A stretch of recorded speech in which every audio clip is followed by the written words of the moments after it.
श्री मद्भगवद गीता अध्याय 11 श्लोक 22।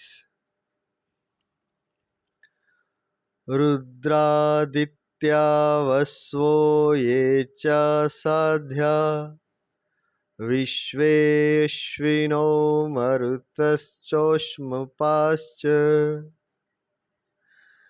गंधर्व यक्षासुरसिद्धसंघा वीक्षन्ते त्वां विस्मिताश्च चैव सर्वे।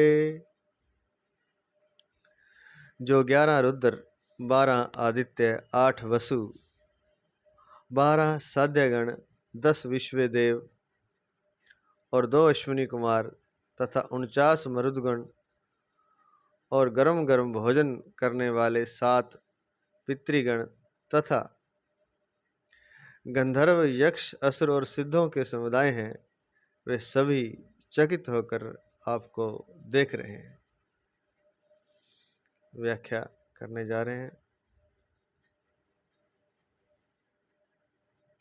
पूज्य महाराज श्री प्रातः स्मरणीय, प्रातः वंदनीय, परम आदरणीय, परम श्रद्धे भगवत तत्व प्रेम तत्व प्राप्त महापुरुष पूज्य महाराज श्री स्वामी राम सुखदास जी महाराज जी, उनके ग्रंथ साधक संजीवनी से महाराज जी के पावन चरणों में अनंत दंडवत नमन करते हुए महाराज जी के आशीर्वाद से व्याख्या शुरू करते हैं।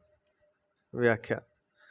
रुद्रादित्या वसवो ये च साध्या विश्वेश्विनो मरुतश्चोष्मपाश्च। 11 रुद्र, 12 आदित्य, 8 वसु, 2 अश्विनी कुमार और 49 मरुदगण, इन सब के नाम इसी अध्याय के 6ठे श्लोक की व्याख्या में दिए गए हैं, इसलिए वहां देख लेना चाहिए।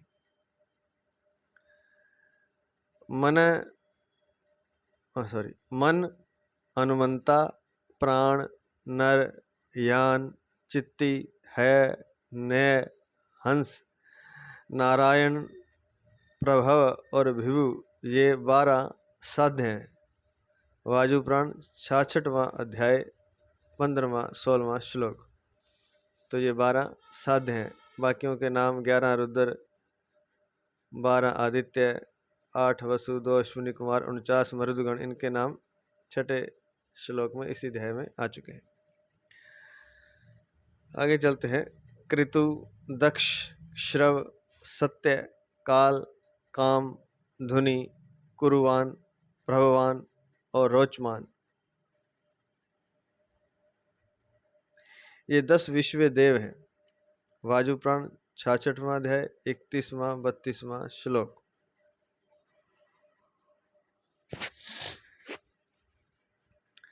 कव्यवाह, अनल, सोम, यक्ष, अरिमा, अग्निश्वात और बहिर्षत, ये 7 पितर हैं। शिव प्राण धर्म 63वां अध्याय 2 श्लोक। उष्म अर्थात गर्म अन्न खाने के कारण पितरों का नाम उष्मपा है।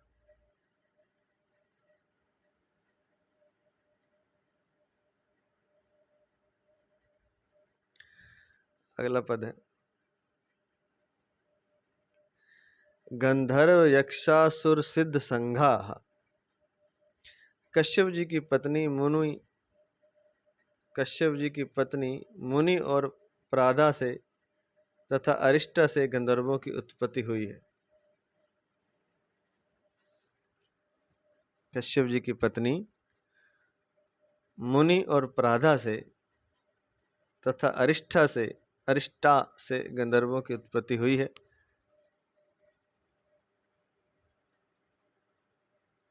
गंधर्व लोग राग रागनियों की विद्या में बड़े चतुर हैं। ये स्वर्ग लोक के गायक हैं। कश्यप जी की पत्नी खसा से यक्षों की उत्पत्ति हुई है। देवताओं के विरोधी दैत्यों, दानवों और राक्षसों को असुर कहते हैं। कपिल आदि को सिद्ध कहते हैं। देवताओं के विरोधी, इसको स्टार लिख के दिया है नीचे, यहाँ आए असुर शब्द से, असुर शब्द में नन समास है, न सुरा असुराह, अतः यहाँ असुर शब्द देवताओं के विरोधी का वाचक है।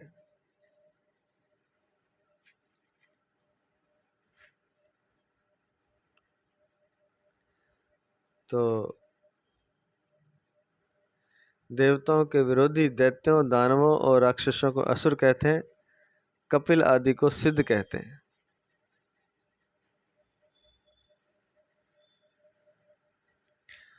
वीक्षन्ते त्वां विस्मिताश्चैव सर्वे,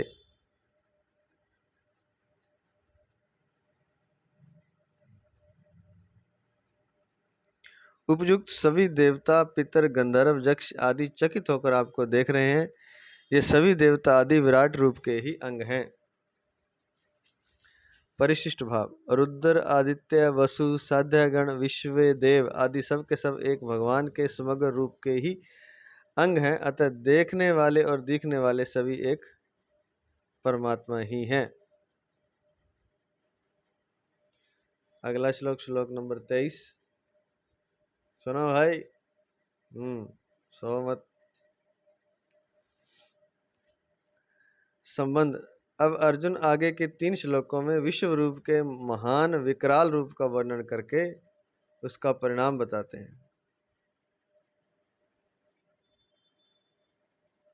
महान विकराल रूप का वर्णन करके उसका परिणाम बताते हैं।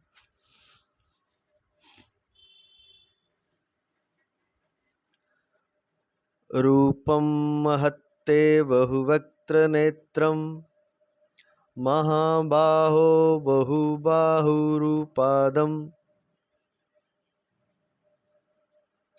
बहुदरम बहुदंष्ट्राकरालम,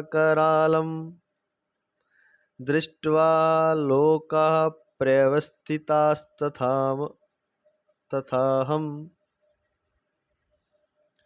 बहुदरम बहुदंष्ट्राकरालम,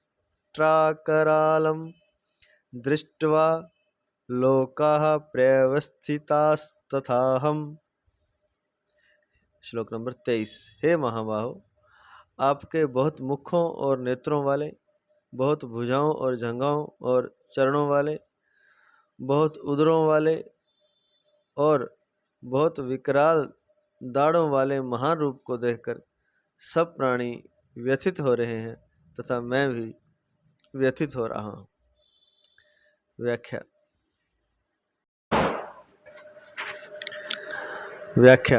15वें से 18वें श्लोक तक विश्व रूप में देव रूप का, 19वें से 22वें श्लोक तक उग्र रूप का, 23वें से 30वें श्लोक तक अत्यंत उग्र रूप का वर्णन हुआ है।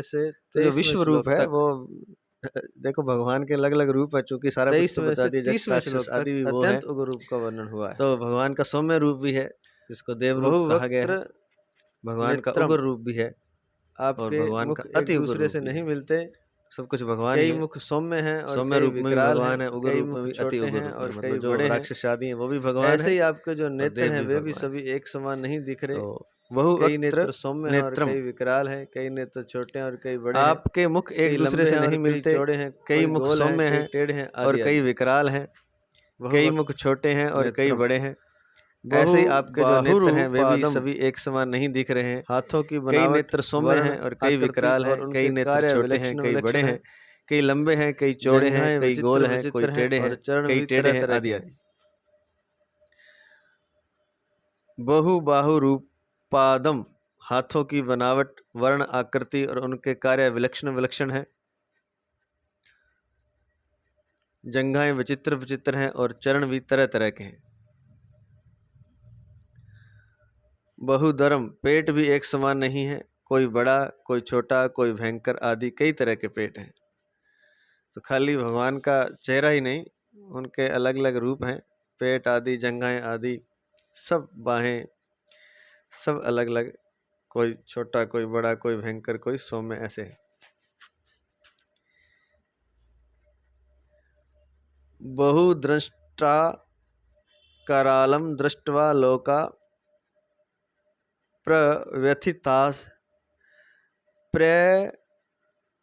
व्यथितास्तथाहम, मुखों में बहुत प्रकार की विकराल दाढ़ें हैं।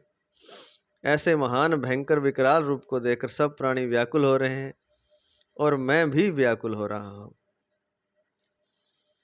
इस श्लोक से पहले कहे हुए श्लोकों में भी अनेक मुखों, नेत्रों आदि की तथा आदि की और सब लोगों के भयभीत होने की बात आई है। अतः अर्जुन एक ही बात बार बार क्यों कह रहे हैं? इसका कारण है कि नंबर 1, विराट रूप में अर्जुन की दृष्टि के सामने जो जो रूप आया है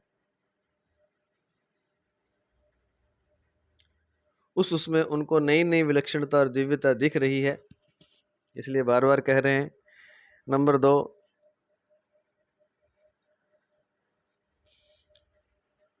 विराट रूप को देखकर अर्जुन इतने घबरा गए, चकित हो गए, चकरा गए, व्यथित हो गए कि उनको यह ख्याल ही नहीं रहा कि मैंने क्या कहा है और मैं क्या कह रहा हूं।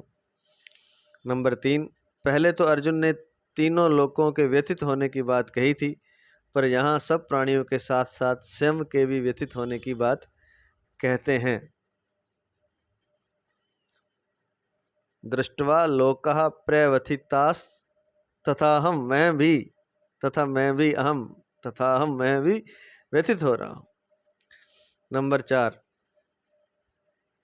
एक बात को बार बार कहना अर्जुन के भयभीत और आश्चर्यचकित होने का चिन्ह है।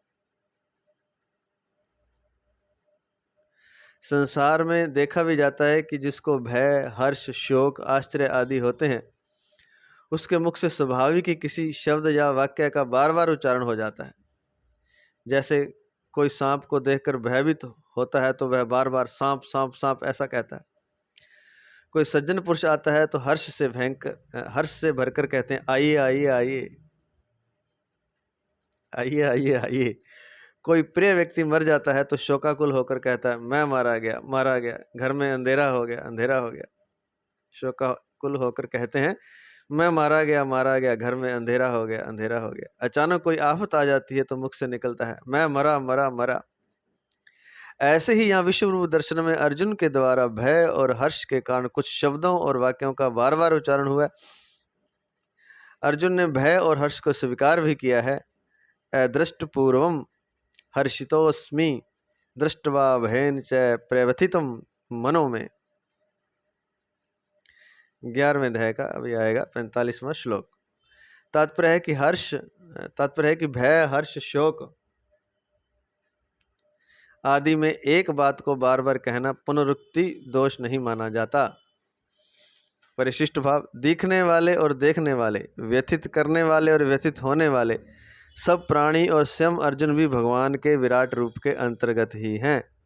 हम सब कहाँ हैं? हम सब भी भगवान के विराट रूप के अंतर्गत ही। हम बाहर नहीं है भगवान से, हम भगवान का ही कह सकते हैं अंश हैं। जीव ममे वांशो जीव लोके, ऐसा कहा भी है। तो अगला श्लोक नंबर 24। श्लोक नंबर 24। नभास्पर्शं दीप्तमनेकवर्णं व्यात्ताननं दीप्तविशालनेत्रं दृष्ट्वा हि त्वां प्रव्यथितान्त्रात्मा धृतिं न विन्दामि शमं च विष्णो।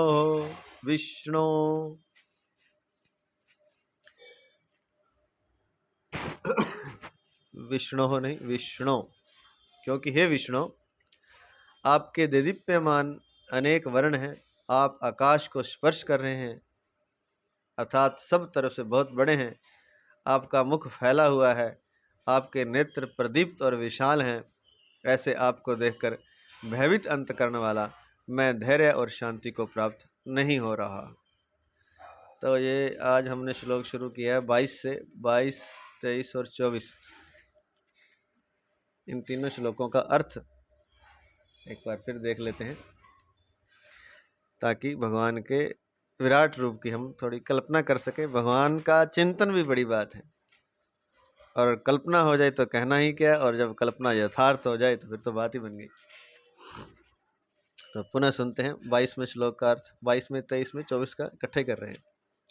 अभी हम व्याख्या करेंगे 24वें श्लोक की, तो 22वें शुरू करते हैं। जो 11 रुद्र, 12 आदित्य, 8 वसु, 12 साध्यगण, 10 विश्व देव और 2 अश्विनी कुमार तथा 49 मरुदगण और गरम गरम भोजन करने वाले 7 पितृगण तथा गंधर्व, यक्ष, असुर और सिद्धों के समुदाय हैं, वे सभी चकित होकर आपको देख रहे हैं।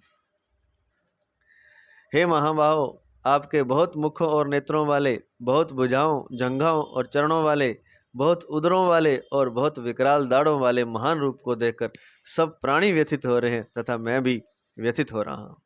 क्योंकि हे विष्णु, आपके देदीप्यमान अनेक वर्ण हैं, आप आकाश को स्पर्श कर रहे हैं, अर्थात सब तरफ से बहुत बड़े हैं। आपका मुख फैला हुआ है, आपके नेत्र प्रदीप्त और विशाल हैं। ऐसे आपको देखकर भयभीत अंतकरण वाला मैं धैर्य और शांति को प्राप्त नहीं हो रहा हूँ।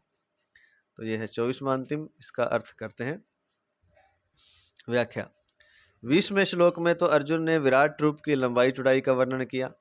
अब यहाँ केवल लंबाई का वर्णन करते हैं। विष्णु, आप साक्षात सर्वव्यापक विष्णु हैं, जिन्होंने पृथ्वी का भार दूर करने के लिए कृष्ण रूप से अवतार लिया है। दीप्त मनेक वर्णम, आपके काले, पीले, श्याम, गौर आदि अनेक वर्ण हैं जो बड़े ही दैदीप्यमान हैं। भगवान का जो स्वरूप है वो हमारी तरह जड़ नहीं होता, वो एक दैदीप्यमान बार बार आता है, तो वो एक प्रकाशित कह सकते हैं, प्रकाशित रूप होता है जिसमें से आलोक निकलता है, प्रकाश निकलता है, और वो जड़ नहीं होता, चेतन होता है। इसलिए लिखा है दीप्तम नेक वर्णम नभा स्पर्शम, आपका स्वरूप इतना लंबा है कि वह आकाश को स्पर्श कर रहा है। वायु का गुण होने से स्पर्श वायु का ही होता है, आकाश का नहीं। फिर यहाँ आकाश को स्पर्श करने का तात्पर्य क्या है? मनुष्य की दृष्टि जहाँ तक जाती है वहाँ तक तो उसको आकाश दिखता है, पर उसके आगे कालापन दिखाई देता है। कारण कि जब दृष्टि आगे नहीं जाती, रुक जाती है, थक जाती है, जब दृष्टि आगे नहीं जाती, थक जाती है, तब वह वहाँ से लौटती है, जिससे आगे कालापन दिखता है। यही सृष्टि का आकाश को स्पर्श करना है, यही दृष्टि का आकाश को स्पर्श करना है। ऐसे ही अर्जुन की दृष्टि जहाँ तक जाती है वहाँ तक उनको भगवान का विराट रूप दिखाई देता है। इसका तात्पर्य यह हुआ कि भगवान का विराट रूप असीम है, जिसके सामने दिव्य दृष्टि भी सीमित ही है।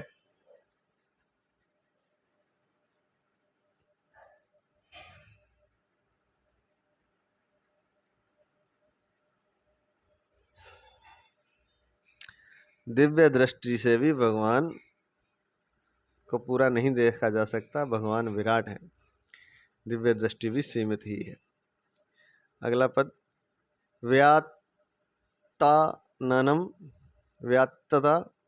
व्यात्ताननन दीप्त विशाल नेत्रम, जैसे कोई भयानक जंतु किसी जंतु को खाने के लिए अपना मुख फैलाता है, ऐसे ही मात्र विश्व को चट करने के लिए आपका मुख फैला हुआ दिख रहा है। क्योंकि संहार भी तो भगवान ही करते हैं। तो जैसे कोई भयानक जंतु किसी जंतु को खाने के लिए अपना मुख फैलाता है, ऐसे ही मात्र विश्व को अर्थात सारे विश्व को चट करने के लिए आपका मुख फैला हुआ दिख रहा है। आपके नेत्र बड़े ही दैदीप्यमान और विशाल दिख रहे हैं। दीप्त विशाल नेत्रम आननम, व्यात्ताननम मतलब व्यात्त आननम, आपका मुख फैला हुआ है, तो आपके नेत्र बड़े ही दैदीप्यमान और विशाल दिख रहे हैं। अगला पद दृष्टवा ही त्वाम प्रवस्थितांतरात्मा धृतिम न विंदामि शमम च विष्णु, इस तरह आपको देखकर मैं भीतर से बहुत व्यथित हो रहा हूँ। मेरे को कहीं से भी धैर्य नहीं मिल रहा है और शांति भी नहीं मिल रही है। यहाँ एक शंका होती है कि अर्जुन में एक तो खुद की सामर्थ्य है और दूसरी भगवत प्रदत्त सामर्थ्य दिव्य दृष्टि है। फिर भी अर्जुन तो विश्व रूप को देखकर डर गए, पर संजय नहीं डरे। इसमें क्या कारण है? संतों से ऐसा सुना है कि भीष्म, विदुर, संजय और कुंती, भीष्म पितामह, विदुर जी, संजय और कुंती, ये चारों भगवान श्री कृष्ण के तत्व को विशेषता से जानने वाले थे। इसलिए संजय पहले से ही भगवान के तत्व को, उनके प्रभाव को जानते थे, जबकि अर्जुन भगवान के तत्व को उतना नहीं जानते थे। अर्जुन का विमूढ़ भाव, मोह अभी सर्वथा दूर नहीं हुआ था। गीता 11वें अध्याय का 49वां श्लोक अभी आएगा। इस विमूढ़ भाव के कारण अर्जुन भयभीत हुए, परंतु संजय भगवान के तत्व को जानते थे, अर्थात उनमें विमूढ़ भाव नहीं था, अतः वे भयभीत नहीं हुए। उपयुक्त विवेचन से एक बात सिद्ध होती है कि भगवान और महापुरुषों की कृपा विशेष रूप से अयोग्य मनुष्यों पर होती है, पर उस कृपा को विशेष रूप से योग्य मनुष्य ही जानते हैं। जैसे छोटे बच्चे पर माँ का अधिक स्नेह होता है, पर बड़ा लड़का माँ को जितना जानता है उतना छोटा बच्चा नहीं जानता।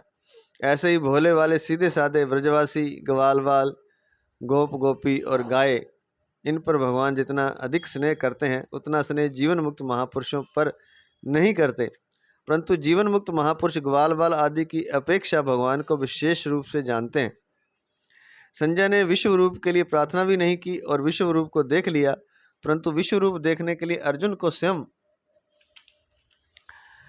भगवान ने ही उत्कंठित किया और अपना विश्व रूप भी दिखाया, क्योंकि संजय की अपेक्षा भगवान के तत्व को जानने में अर्जुन छोटे थे और भगवान के साथ सखा भाव रखते थे, इसलिए अर्जुन पर भगवान की कृपा अधिक थी। इस कृपा के कारण अंत में अर्जुन का मोह नष्ट हो गया। नष्टो मोहा डैश डैश डैश त्वत्प्रसादात, आपके प्रसाद से, आपकी कृपा से। गीता 18वें अध्याय का 73वां श्लोक। इससे सिद्ध होता है कि कृपा पात्र का मोह अंत में नष्ट हो ही जाता है। जिस पर भगवान की कृपा हो जाती है उसका मोह नष्ट हो ही जाता है। जिसको भगवान में, यहाँ तो नहीं लिखा, हमारा विचार ऐसा है कि जिसको भगवान में रुचि हो जाती है, जो भगवान को पाना चाहते हैं, वो खासकर इसी जन्म में, तो ये भगवान की कृपा के कारण ही होता है। ऐसे तो कोई परमात्मा की तरफ चलता ही नहीं है। त्वत्प्रसादात नष्टो मोहा, तो भगवान की कृपा से ही कोई भगवान की तरफ चलता, तो रुचि पैदा होगी तो समझो भगवान की कृपा हो गई, भगवान के आप कृपा पात्र बन गए। और जब भगवान के कृपा पात्र बन गए तो मोह आपका नष्ट हो ही जाएगा, क्योंकि मोह ही ऐसा है जिससे हम संसार से बंधे हुए हैं। यदा ते मोह कलीलम बुद्धिर्व्यति तरिष्यति तदा गतांसी निर्वेदम श्रोतव्य श्रुतस्य च। तो अर्जुन पर विशेष कृपा है, और जिस पर विशेष कृपा होती है उसका मोह अंत में नष्ट हो ही जाता है। अंत में परिशिष्ट भाव यहाँ आया। नभा स्पर्शम पद विराट रूप की अनंतता का द्योतक है। अर्जुन की दृष्टि जहाँ तक जाती है वहाँ तक उनको विराट रूप ही दिखता है। सा काष्ठा सा परागति, कठोपनिषद 1:3-11, अर्थात वह परमात्मा सबकी परम अवधि और परम गति है। अगला श्लोक, श्लोक नंबर 25। श्लोक नंबर 25। दंष्ट्राकरालानि च ते मुखानि दृष्ट्वैव कालानलसन्निभानि दिशो न जाने न लभे च शर्म प्रसीद देवेश जगन्निवास। आपके प्रलय काल की अग्नि के समान प्रज्वलित और दाढ़ों के कारण विकराल भयानक मुखों को देखकर मुझे न तो दिशाओं का ज्ञान हो रहा है और न शांति ही मिल रही है। इसलिए हे देवेश, हे जगन्निवास, आप प्रसन्न होइए। व्याख्या। दंष्ट्राकरालानि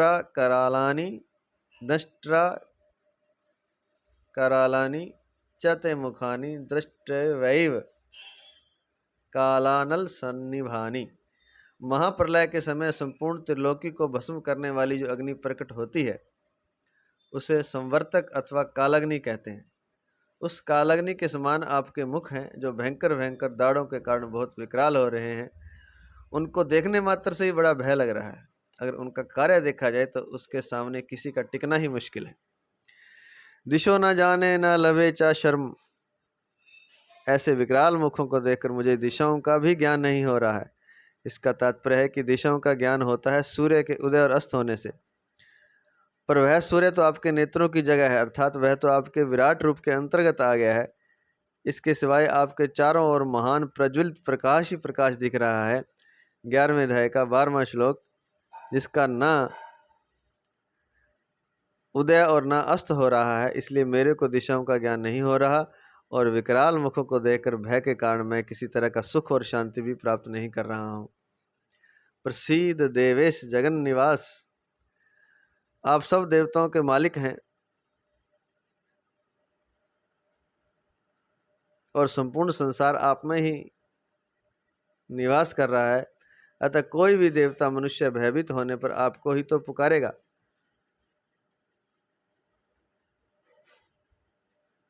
आपके सिवाय और किसको पुकारेगा तथा और कौन सुनेगा? इसलिए मैं भी आपको पुकार कर कह रहा हूँ कि हे देवेश, हे जगन निवास, आप प्रसन्न होइए, आप प्रसन्न होइए, आप प्रसन्न होइए। हे देवेश, हे जगन निवास, हे देवेश, हे जगन निवास, आप प्रसन्न होइए, आप प्रसन्न होइए, आप प्रसन्न होइए। भगवान के विकराल रूप को देखकर अर्जुन को ऐसा लगा कि भगवान मानो बड़े क्रोध में आए हुए हैं। इस भगवान को लेकर ही भयभीत अर्जुन भगवान से प्रसन्न होने के लिए प्रार्थना कर रहे हैं। परिशिष्ट भाव, भगवान तो प्रसन्न होकर ही अर्जुन को अपना विराट रूप दिखा रहे हैं। गीता इसी अध्याय का 47वां श्लोक, पर उनके रूप की उग्रता को देखकर अर्जुन को यह वहम हो रहा है कि भगवान अप्रसन्न हैं, इसलिए वे भगवान से प्रसन्न होने के लिए प्रार्थना करते हैं। अगला श्लोक, श्लोक नंबर 26 और 27 संबंध। अब अर्जुन आगे के 2 श्लोकों में मुख्य मुख्य योद्धाओं का विराट रूप में प्रवेश होने का वर्णन करते हैं। श्लोकों का उच्चारण जितना हो सकता है अपनी कोशिश तो ठीक कर रहे हैं, लेकिन चूंकि संस्कृत का इतना ज्ञान नहीं है तो कोई त्रुटि रह जाए तो क्षमा चाहते हैं। विद्वान श्रोता समझ रहे होंगे और कोई त्रुटि है तो क्षमा चाहते हैं। दोबारा से जब गीता करेंगे तो कोशिश करेंगे कि पूरी तरह से उच्चारण शुद्ध हो। अमी च त्वाम धृतराष्ट्रस्य पुत्रः सर्वे सहैवावनिपालसंघैः निपालसंघैः भीष्मो द्रोणः सूतपुत्रस्तथासौ सहास्मदीयैरपि योद्धमुख्यैः वक्त्राणि ते त्वरमाणा विशन्ति दंष्ट्राकरालानि भयानकानि केचिद्विलग्ना दशान्तरेषु सन्दृश्यन्ते चूर्णितैरुत्तमांगैः। हमारे पक्ष के मुख्य मुख्य योद्धाओं के सहित भीष्म, द्रोण और वह कर्ण भी आप में प्रविष्ट हो रहे हैं, और राजाओं के समुदाय के सहित धृतराष्ट्र के वे ही सब के सब पुत्र आपके विकराल दाढ़ों के कारण भयंकर मुखों में बड़ी तेजी से प्रविष्ट हो रहे हैं। उनमें से कई एक तो चूर्ण हुए सिरों सहित आपके दांतों के बीच में फंसे हुए दिख रहे हैं। क्या बात, बहुत ही विकराल अत्यंत उग्र रूप का वर्णन भगवान के अर्जुन कर रहे हैं। तो कहते हैं कि हमारे पक्ष के मुख्य मुख्य योद्धाओं के सहित भीष्म, द्रोण और वह कर्ण भी आप में प्रविष्ट हो रहे हैं, और राजाओं के समुदायों के सहित धृतराष्ट्र के वे ही सब के सब पुत्र आपके विकराल दाढ़ों के कारण भयंकर मुखों में बड़ी तेजी से प्रविष्ट हो रहे हैं। उनमें से कई एक तो चूर्ण हुए सिरों सहित, जिनके सिर चूर्ण हो गए, आपके दांतों के बीच में फंसे हुए दिख रहे हैं। जैसे हमारे दांत में कोई भोजन का कण फंस जाता है, ऐसे वो उनके सिर चूर्ण हुए भगवान के दांतों में फंसे हुए। व्याख्या, भीष्मो द्रोणः सूतपुत्रस्तथासौ सहास्मदीयैरपि योद्ध मुख्य है। हमारे पक्ष के धृष्टद्युम्न विराट, द्रुपद आदि जो मुख्य मुख्य योद्धा लोग हैं, वे सब के सब धर्म के पक्ष में हैं और केवल अपना कर्तव्य समझकर युद्ध करने के लिए आए हैं। हमारे इन सेनापतियों के साथ पितामह भीष्म, आचार्य द्रोण,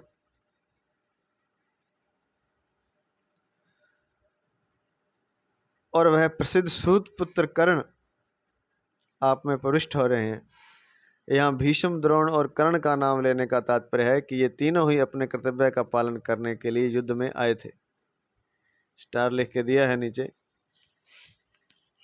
भीष्म जी की प्रतिज्ञा दुनिया में प्रसिद्ध है कि उन्होंने पिताजी की प्रसन्नता के लिए विवाह न करने की प्रतिज्ञा की और आबाल ब्रह्मचारी रहे। इस प्रतिज्ञा पर वे इतने डटे रहे कि उन्होंने गुरु परशुराम जी के साथ युद्ध किया पर अपनी प्रतिज्ञा नहीं तोड़ी। भगवान ने पहले हाथ में शस्त्र ग्रहण न करने की प्रतिज्ञा की थी, परंतु जब भीष्म जी ने भगवान की प्रतिज्ञा के विरुद्ध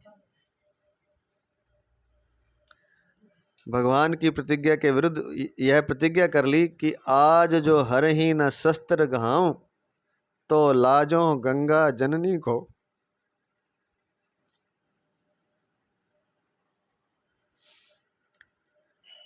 शांतनु सुत न कहाऊं। भगवान ने हाथ में शस्त्र न ग्रहण करने की प्रतिज्ञा की थी, परंतु जब भीष्म जी ने भगवान की प्रतिज्ञा के विरुद्ध यह प्रतिज्ञा कर ली कि आज जो हरहि न शस्त्र गहाऊं तो लाजों गंगा जननी को शांतनु सुत न कहाऊं, तो भगवान को भी अपनी प्रतिज्ञा छोड़कर एक बार चाबुक और दूसरी बार चक्कर लेकर भीष्म जी की तरफ दौड़ना पड़ा। इस तरह भीष्म की प्रतिज्ञा बनी रही और भगवान की प्रतिज्ञा टूट गई। द्रोणाचार्य दुर्योधन का अन्न खाकर उसके वृत्ति भोगी रहे हैं, इसलिए वे युद्ध को अपना कर्तव्य समझकर युद्ध में लग जाते हैं और अंत में देवताओं की बातें सुनकर और युद्ध में अपने ब्राह्मणोचित धर्म को समझकर युद्ध से उपरत हो जाते हैं।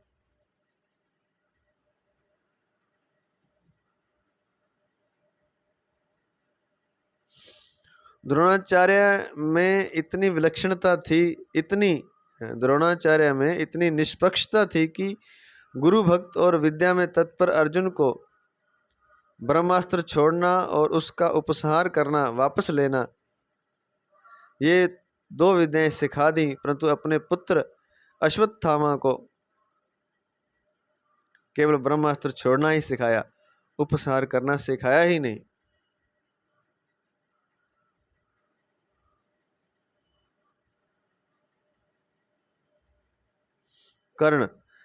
कर्ण की दुर्योधन के साथ मित्रता थी। उस मित्रता रूप कर्तव्य को निभाने के लिए वे युद्ध में आते हैं। भगवान श्री कृष्ण के द्वारा कर्ण तो कुंती का बेटा है ऐसा कहने पर भी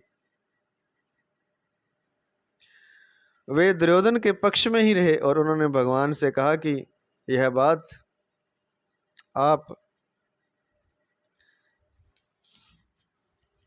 धर्मराज युधिष्ठिर से मत कहना, क्योंकि अगर उनको पता लग जाएगा तो मुझे बड़ा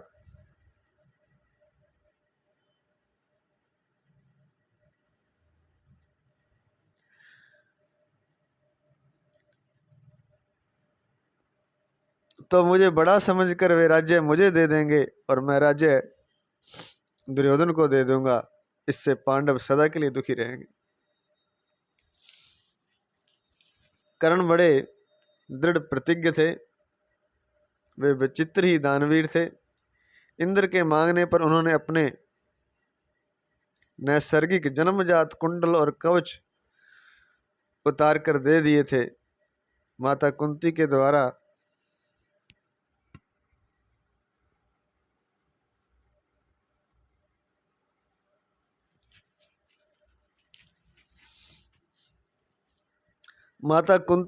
मांगने पर उन्होंने उनको 5 पुत्रों के बने रहने का वचन दिया, जिसमें उन्होंने कहा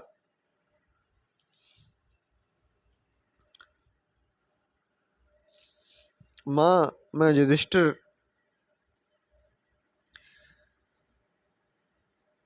भीम, नकुल और सहदेव को तो मारूंगा नहीं,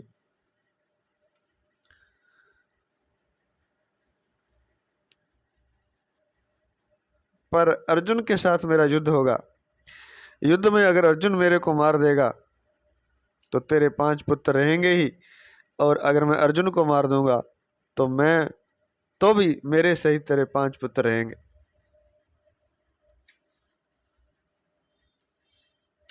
तो आगे चलते हैं। यहाँ भीष्म, द्रोण और कर्ण का नाम लेने का तात्पर्य है कि ये तीनों ही अपने कर्तव्य का पालन करने के लिए युद्ध में आए थे। अगला पद, अमी या त्वाम धृतराष्ट्रस्य पुत्रः सर्वे सही वाव निपाल संघई।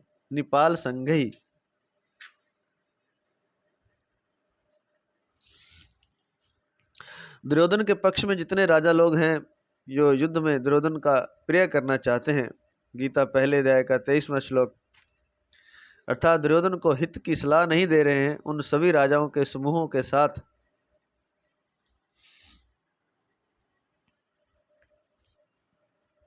धृतराष्ट्र के दुर्योधन, दुशासन आदि 100 पुत्र विकराल दाढ़ों के कारण अत्यंत भयानक आपके मुखों में बड़ी तेजी से प्रवेश कर रहे हैं।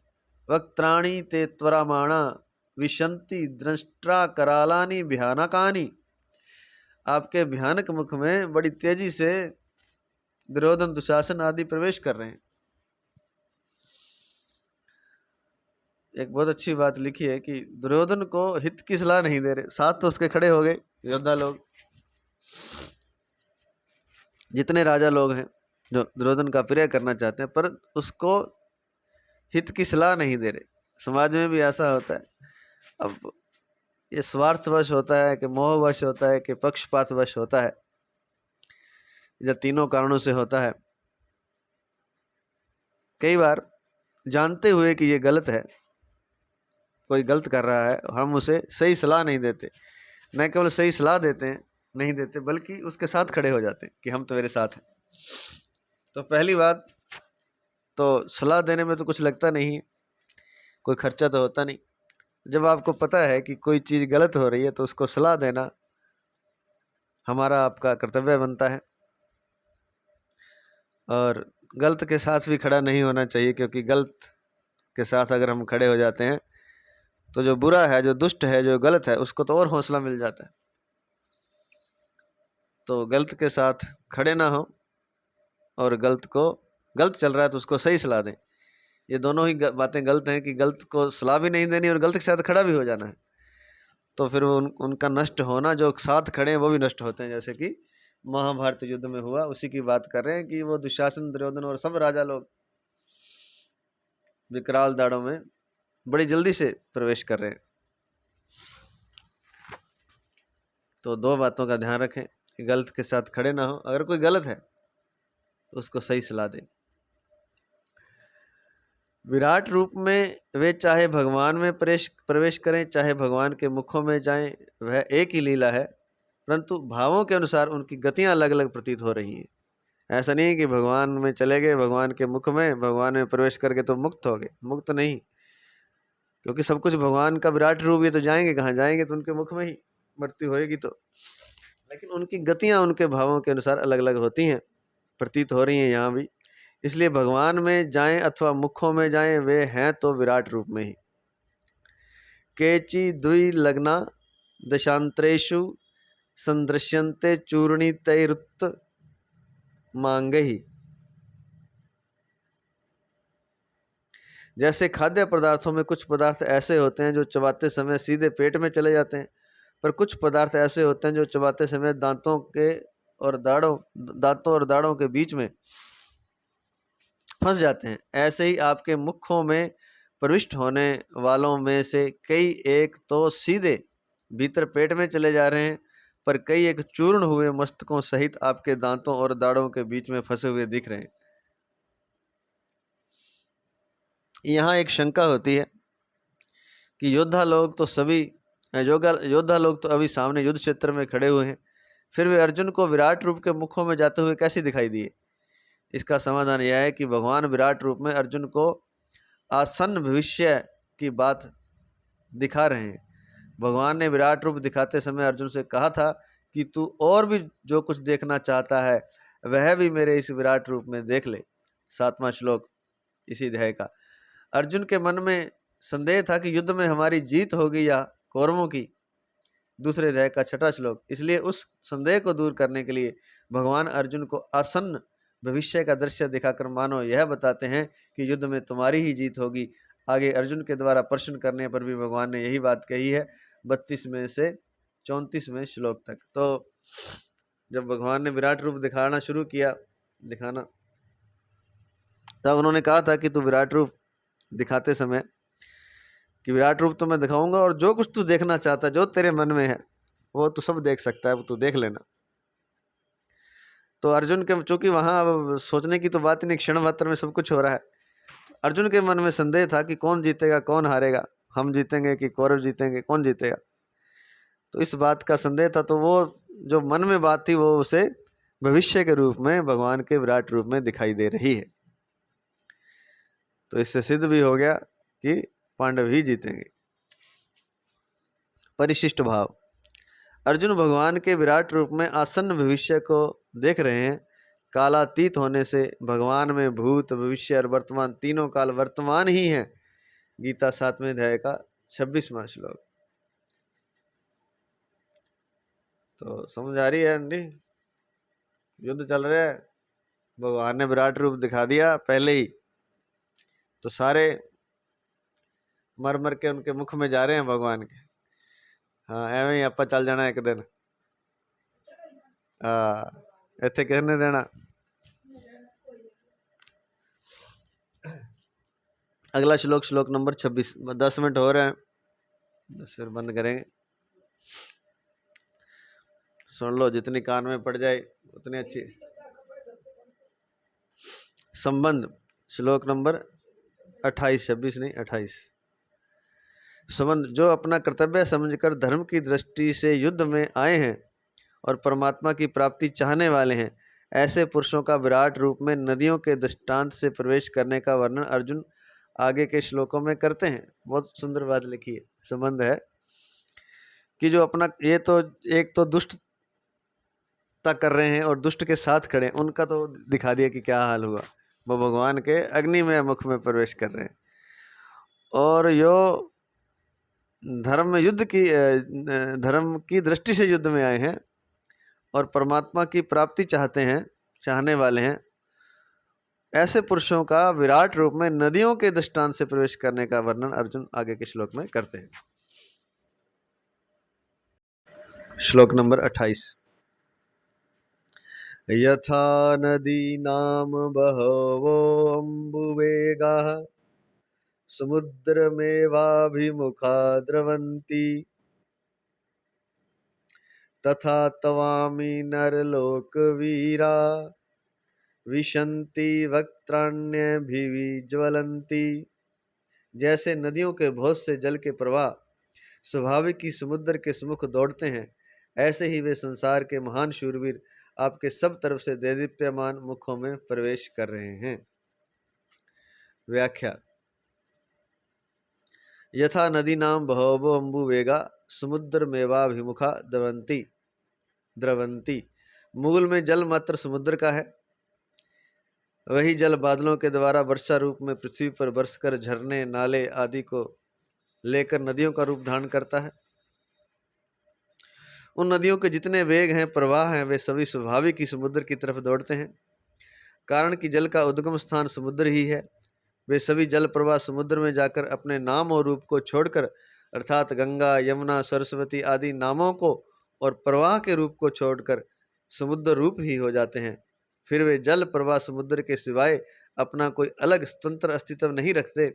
वास्तव में तो उनका स्वतंत्र अस्तित्व पहले भी नहीं था, केवल नदियों के प्रवाह रूप में होने के कारण वे अलग दिखते थे। तो ये भी परमात्मा की लीला है कि समुद्र से पानी भाप बनकर ऊपर उठता है, बादल बनते हैं, फिर पहाड़ों में जा कर के बर्फ बनते हैं जब बरसात होती है, और फिर नदियाँ बहती हैं।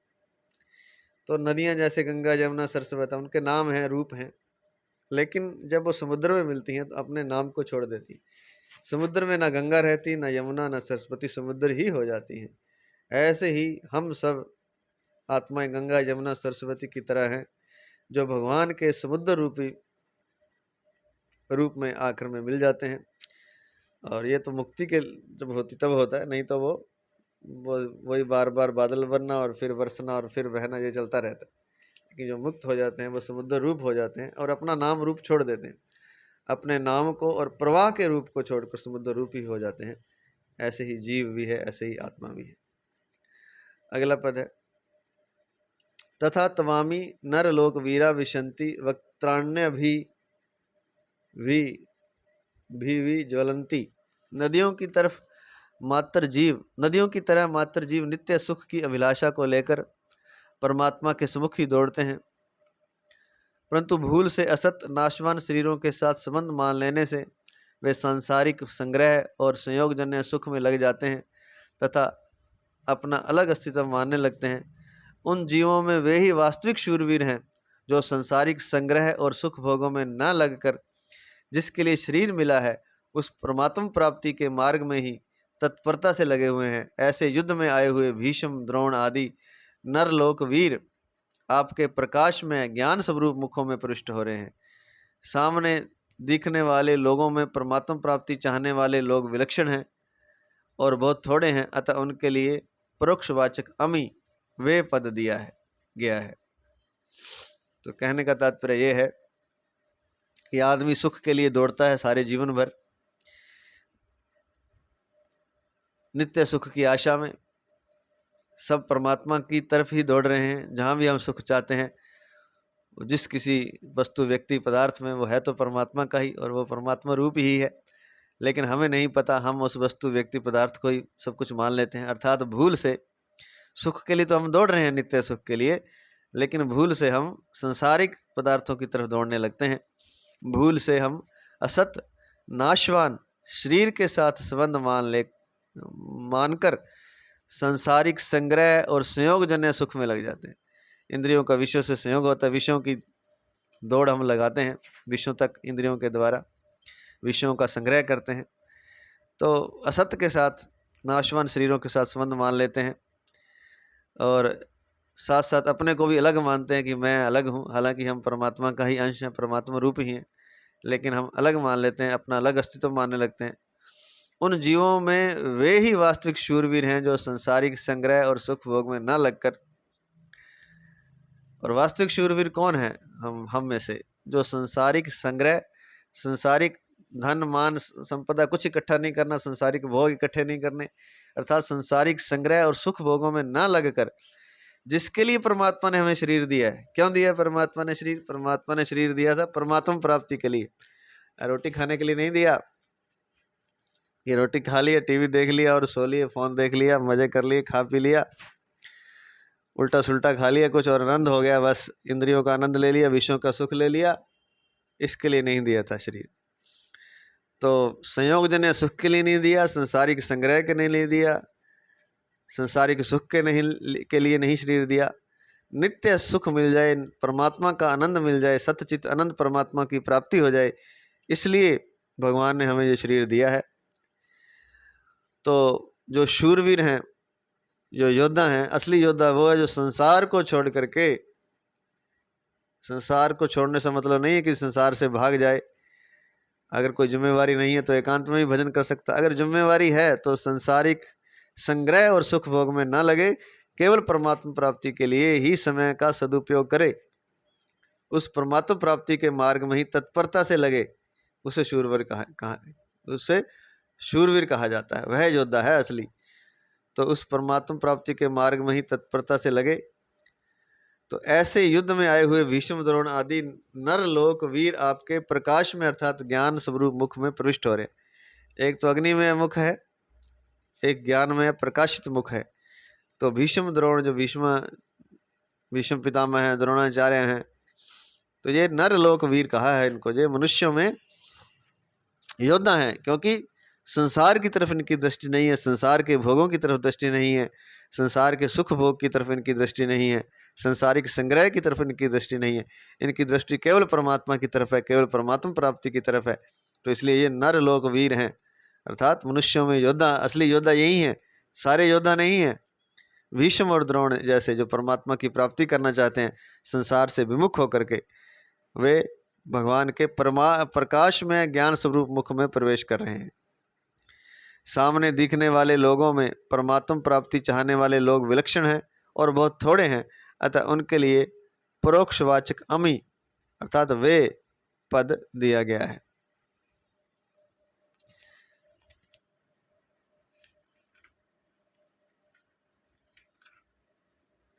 आज इतना ही।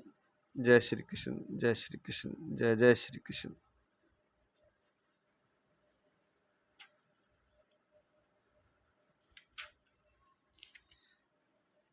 5 मिनट कर ही लेते हैं, एक श्लोक और है, 5 मिनट का ही है। श्लोक नंबर 29, अगला श्लोक, श्लोक नंबर 29। संबंध, जो राज्य और प्रशंसा के लोभ से युद्ध में आए हैं और जो संसारिक संग्रह और भोगों की प्राप्ति में लगे हुए हैं, ऐसे पुरुषों का विराट रूप में पतंगों के दृष्टांत से प्रवेश करने का वर्णन अर्जुन आगे के श्लोक में करते हैं। यथा प्रदीप्तं ज्वलनं पतंगा विशन्ति नाशाय समृद्धवेगाः तथैव नाशाय विशन्ति लोकास्त्वापि वक्त्राणि समृद्धवेगाः। जैसे पतंगे मोहवश अपना नाश करने के लिए बड़े वेग से दौड़ते हुए प्रज्वलित अग्नि में प्रविष्ट होते हैं, ऐसे ही ये सब लोग भी मोहवश अपना नाश करने के लिए बड़े वेग से दौड़ते हुए आपके मुखों में प्रविष्ट हो रहे हैं। पतंगा नहीं जाता, मोह में पड़ जाता है पतंगा। मोह, जो मोह में पड़ गया वो जल जाएगा। अग्नि का मोह हो जाता है उसे। दिया जल रहा है, दिए की लौ में पतंगा आकर्षित हो जाता है, मोहित हो जाता है और बड़े वेग से जाता है उसकी तरफ उसे पाने के लिए, लेकिन ये नहीं पता जाते ही जल जाएगा। तो वही बात लिखी है यहाँ व्याख्या, यथा प्रदीप्तम ज्वलनम पतंगा विशंति नाशाय समृद्ध वेगा। जैसे हरी हरी घास में रहने वाले पतंगे चातुर्मास की अंधेरी रात्रि में कहीं पर प्रज्वलित अग्नि देखते हैं तो उस पर मुग्ध होकर कि बहुत सुंदर प्रकाश मिल गया, हम इससे लाभ ले लेंगे, हमारा अंधेरा मिट जाएगा, उसकी तरफ बड़ी तेजी से दौड़ते हैं। उनमें से कुछ तो प्रज्वलित अग्नि में स्वाहा हो जाते हैं, कुछ को अग्नि की थोड़ी सी लपट लग जाती है तो उनका उड़ना बंद हो जाता है और वे तड़पते रहते हैं, फिर भी उनकी लालसा उस अग्नि की तरफ ही रहती है। यदि कोई पुरुष दया करके उस अग्नि को बुझा देता है तो वे पतंगे बड़े दुखी हो जाते हैं कि उसने हमारे को बड़े लाभ से वंचित कर दिया। तथैव नाशाय विशंति लोकास्त्वापि वक्त्राणि समृद्ध वेगा। भोग भोगने और संग्रह करने में ही तत्परता पूर्वक लगे रहना और मन में भोगों और संग्रह का ही चिंतन होते रहना, यह बड़ा हुआ संसारिक वेग है। ऐसे वेग वाले दुर्योधन आदि राजा लोग पतंगों की तरह बड़ी तेजी से काल चक्कर रूप आपके मुखों में जा रहे हैं, अर्थात पतन की तरफ जा रहे हैं। 84 लाख योनियां और नरकों की तरफ जा रहे हैं। तात्पर्य यह हुआ कि प्राय मनुष्य संसारिक भोग, सुख, आराम, मान, आदर आदि को प्राप्त करने के लिए रात दिन दौड़ते हैं। हम क्या करते हैं? संसारिक सुख चाहिए, संसारिक भोग चाहिए, सुख चाहिए, आराम चाहिए, मान चाहिए, आदर चाहिए, ये सब चीज़ें हमें चाहिए और उसके लिए हम क्या करते हैं? दिन रात दौड़ते हैं। उनको प्राप्त करने में उनका अपमान होता है, निंदा होती है, घाटा लगता है, चिंता होती है, अंतःकरण में जलन होती है और जिस आयु के बल पर वे जी रहे हैं वह आयु भी समाप्त होती जाती है। फिर भी वे नाशवान भोग और संग्रह की प्राप्ति के लिए भीतर से लालायित रहते हैं। तो चाहे उनको घाटा लगे, चाहे उनको कुछ हो, निंदा अपमान भी सहते हैं, अंतःकरण में जलन भी सहते हैं और चिंता भी करते हैं और अंतःकरण में जलन सहते हैं। साथ में जो आयु है जिसके बल पर जवानी नहीं होती, तब वो आदमी बड़ा तेजी से दौड़ता है, उसके बल भी मैं तो कुछ कर लूँगा, आयु के बल पर। लेकिन ये नहीं पता कि आयु भी समाप्त होने वाली है, एक दिन उम्र भी समाप्त हो जाएगी, वह आयु भी समाप्त हो जाती है। फिर भी नाशवान, फिर भी भोगों की तरफ भागता ही रहता है मनुष्य, फिर भी वे नाशवान भोग और संग्रह की प्राप्ति के लिए भीतर से ललायित रहते हैं। तो स्टार लिख के दिया है नीचे इसको। तो भोग, स्टार की बात बाद में करते हैं, पहले भोग भोगने और संग्रह करने में ही तत्परता पूर्व लगे रहना और मन में भोगों और संग्रह का चिंतन होते रहना, यह बड़ा हुआ संसारिक वेग है। ये वेग कहाँ ले जाता है? ये नरक में ले जाता है, 84 लाख योनियों में ले जाता है। संसार का सुख भोगना और संसार के भोगों के संग्रह में लगना, ये ले जाता है नरक में और ले जाएगा 84 लाख योनियों में। वो क्या है संसार का सुख? संसार का भोग, इंद्रियों का भोग, विषयों का भोग, शब्द स्पर्श रस रूप गंध, सुख चाहना, सुख मिल जाए, आराम मिले, मेरे जीवन में आराम हो, काम ना करना पड़े, मान मिले मेरे को, आदर आदि, ये जिसके लिए, इन चीज़ों के लिए जो दौड़ता है, धन आदि के लिए, वो जाएगा नरक में और 84 लाख योनियों में, अगर वो परमात्मा प्राप्ति की तरफ नहीं चलता है। तो अगर परमात्मा प्राप्ति की तरफ चलता है तब तो ठीक है। तो जो दुर्योधन आदि हैं वो राज्य और उसके लोभ के लिए जा रहे हैं भागे हुए, तो वो कहने का तात्पर्य है कि वो 84 लाख योनियां और नरकों की तरफ जा रहे हैं। तो अंत में जो दिया था, नाशवान भोग और संग्रह की प्राप्ति के लिए भीतर से ललायित रहते हैं, जिनकी आयु भी समाप्त होने वाली है। स्टार लिख के दिया है नीचे। अजानन दहात्मयम पतति शलभो दीप दहने सा मीनोप्यज्ञाना द्वडिशयुत मशनाति पिशितम वियानन्तोप्येते व्यमिह पिप ज्वाल जटिलान न मुंचामह कामान हह गहनो मोह महिमा। भर्तहरि वैराग्य शतक में लिखा है, पतंग दीपक के दाहक स्वरूप को न जानने के कारण ही उस पर गिरता है। पतंगा जानता नहीं कि ये जला देगी अग्नि, फिर भी भागता है। ऐसे ही मछली भी अज्ञानवश ही बंसी में लगे हुए मांस के टुकड़े को निगलती है, ज्ञान नहीं है अग्नि का, तो पतंगा भागता अग्नि। मछली के लिए वो कांटा डाल देते हैं तो उसमें आटा लगा दिया या मांस लगा दिया, वो भी भागती है, उसको ज्ञान नहीं है कि इसके अंदर कांटा फंसा हुआ, फंस जाएगी। परंतु हम लोग जानते हुए भी विपत्ति के जटिल जाल में फंसाने वाली कामनाओं को नहीं छोड़ते। अहो मोह की महिमा बड़ी गहन है। ये भर्तरी जो संत हुए उन्होंने लिखा।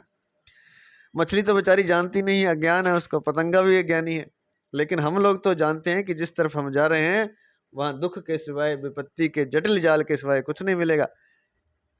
तो जो विपत्ति के जटिल जाल में फंसाने वाली हमारी इच्छाएं हैं, कामनाएं हैं, उनको हम छोड़ते नहीं। पतंगे को तो माफ किया जा सकता है, मछली को माफ किया जाएगा, क्योंकि वो तो बेचारे जानते नहीं कि कहाँ जा रहे हैं, अज्ञानी है। लेकिन मनुष्य तो ज्ञानी है, फिर भी कामनाओं के जाल में फंस करके विपत्ति में फंस जाता है। ओहो मोह की महिमा बड़ी गहन है। ऐसा ये बड़ा भारी मोह है जो दुख में, कष्ट में, विपत्ति में फंसा देता है। तो परिशिष्ट भाव, पिछले श्लोक में नदियों का और इस श्लोक में पतंगों का दृष्टांत दिया गया है। पतंगे तो मोहवश लेने की इच्छा से खुद अग्नि में जाते हैं, पर नदियां अपने आप को देने के लिए समुद्र में जाती हैं। अतः जो मनुष्य लेने की इच्छा रखते हैं वे पतंगों के समान है, जो मनुष्य देने की इच्छा रखते हैं वे नदियों के समान है। लेने का भाव जड़ता है और देने का भाव चेतनता है। लेने की भावना से अशुभ कर्म और देने की भावना से शुभ कर्म होते हैं। लेने की भावना से अशुभ कर्म और देने की भावना से शुभ कर्म। अब लेना चाहते हैं हम तो दूसरे से, ले लो ले लो। जैसे पतंगा जाता है अग्नि में लेने के लिए आग को, तो जलेगा, मरेगा फिर और नदी कैसे जाती है समुद्र में? नदी लेने कुछ नहीं जाती समुद्र, अपने आप को देने जाती है। जो देने जाएगा वो बच जाएगा, जो लेने जाएगा वो मरेगा, वो फंस जाएगा। अतः जो मनुष्य लेने की इच्छा रखते हैं वे पतंगों के समान है, वो जलेंगे एक दिन अग्नि में। और जो मनुष्य देने की इच्छा रखते हैं वे नदियों के समान है, वो समुद्र में मिल जाएंगे और अपने विराट रूप को प्राप्त कर लेंगे, आनंद को प्राप्त कर लेंगे। लेने का भाव जड़ता है और देने का भाव चेतनता। जो लेना ही लेना चाहता है वो तो जड़ है, पत्थर है, वो जड़ता है। और देने का भाव जो है, जो देना जानता है, वो चेतनता है। लेने की भावना से अशुभ कर्म, अगर हम लेना चाहते हैं तो फिर हम गलत काम करेंगे, लेना ही लेना है तो फिर गलत कुछ करेंगे ही करेंगे। और जो देने का भाव रखता है, देने की भावना से शुभ कर्म होते हैं। जो देने का भाव रखता है, चाहे वो दान देना है, चाहे कोई काम समय देना है, कुछ भी है, जो कोई अच्छी सलाह देनी है, किसी को भगवान के रास्ते पर चलाना, ये सब देने का भाव है। और लेने का भाव है, किसी से सेवा लेनी है, किसी से काम करवाना है, किसी से पैसे ठग लेने हैं, धन ठग लेना है, किसी का समय छीन लेना है, समय नष्ट कर देना है किसी का, ये लेने का भाव है। तो लेने के भावना से अशुभ कर्म होते हैं और देने की भावना से शुभ कर्म होते हैं। लेने की इच्छा वालों के लिए स्वर्ग है और देने की इच्छा वालों के लिए मोक्ष है। जो लेने की इच्छा रखते हैं उनके लिए तो स्वर्ग है, क्योंकि वो तो ले कुछ चाहिए उनको, तो वो स्वर्ग में मिलेगा। फिर वो तो पुण्य करेगा तो मिलेगा, तो खाली इच्छा रखेगा लेने तो नहीं मिलेगा कि दूसरों को काम ले लिया, दूसरों को ठग लिया, फिर नहीं। अगर पुण्य करेगा तो लेने की इच्छा वालों के लिए स्वर्ग है। और जो देने की इच्छा रखते हैं, कुछ लेना नहीं है, सब कुछ देना, लुटा देना है उन्होंने अपना सब कुछ, उनके लिए मोक्ष है। कारण कि लेने का भाव बांधने वाला और देने का भाव मुक्त करने वाला होता है। तो लेना चाहते हैं तो आप बंध जाएंगे, और जब देने का भाव होगा तो आप मुक्त हो जाएंगे। तो जो देना चाहता है, जो मुक्त होना चाहता है, उसे अपने भीतर देने का भाव लाना होगा, बांटना सीखना होगा, हृदय को विशाल बनाना होगा। कारण कि लेने का भाव बांधने वाला और देने का भाव मुक्त करने वाला होता है। आज इतना ही। जय श्री कृष्ण, जय श्री कृष्ण, जय श्री कृष्ण। 29 श्लोक तक हो गया, कल से 30वां श्लोक करेंगे।